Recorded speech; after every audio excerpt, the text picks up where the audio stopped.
सब कुछ तुम्हारे हाथ में है। एक आदमी रेगिस्तान से गुजरते वक्त बुदबुदा रहा था, कितनी बेकार जगह है ये, बिल्कुल भी हरियाली नहीं है, और हो भी कैसे सकती है, यहां तो पानी का नामो निशान भी नहीं है। तपती रेत में वो जैसे जैसे आगे बढ़ रहा था, उसका गुस्सा भी बढ़ता जा रहा था। अंत में वो आसमान की तरफ देख झल्लाते हुए बोला, क्या भगवान, आप यहां पानी क्यों नहीं देते? अगर यहां पानी होता तो कोई भी यहां पेड़ पौधे उगा सकता था, और तब यह जगह भी कितनी खूबसूरत बन जाती। ऐसा बोलकर वह आसमान की तरफ ही देखता रहा, मानो वो भगवान के उत्तर की प्रतीक्षा कर रहा हो। तभी एक चमत्कार होता है। नजर झुकाते ही उसे सामने एक कुआं नजर आता है। वह उस इलाके में बरसों से आ जा रहा था, पर आज तक उसे वहां कोई कुआं नहीं दिखा था। वह आश्चर्य में पड़ गया और दौड़कर कुएं के पास गया। कुआं लबालब पानी से भरा था। उसने एक बार फिर आसमान की तरफ देखा और पानी के लिए धन्यवाद करने की बजाय बोला, पानी तो ठीक है, लेकिन इसे निकालने के लिए कोई उपाय भी तो होना चाहिए।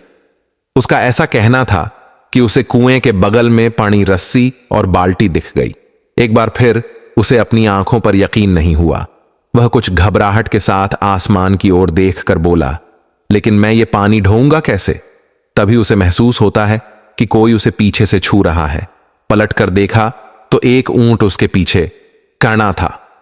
अब वह आदमी एकदम घबरा जाता है। उसे लगता है कि कहीं वो रेगिस्तान में हरियाली लाने के काम में न फंस जाए, और इस बार वो आसमान की तरफ देखे बिना तेज कदमों से आगे बढ़ने लगता है। अभी उसने 2-4 कदम ही बढ़ाया था कि उड़ता हुआ पेपर का एक टुकड़ा उससे आकर चिपक जाता है। उस टुकड़े पर लिखा होता है, मैंने तुम्हें पानी दिया, बाल्टी और रस्सी दी, पानी ढोने का साधन भी दिया। अब तुम्हारे पास वो हर एक चीज है जो तुम्हें रेगिस्तान को हरा भरा बनाने के लिए चाहिए। अब सब कुछ तुम्हारे हाथ में है। आदमी एक क्षण के लिए ठहरा, पर अगले ही पल वह आगे बढ़ गया और रेगिस्तान कभी भी हरा भरा नहीं बन पाया। सीख, कई बार हम चीजों के अपने मन मुताबिक न होने पर दूसरों को दोष देते हैं।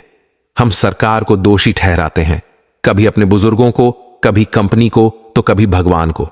पर इस दोषारोपण के चक्कर में हम इस सच्चाई को अनदेखा कर देते हैं कि एक इंसान होने के नाते हम में वो शक्ति है कि हम अपने सभी सपनों को खुद साकार कर सकते हैं।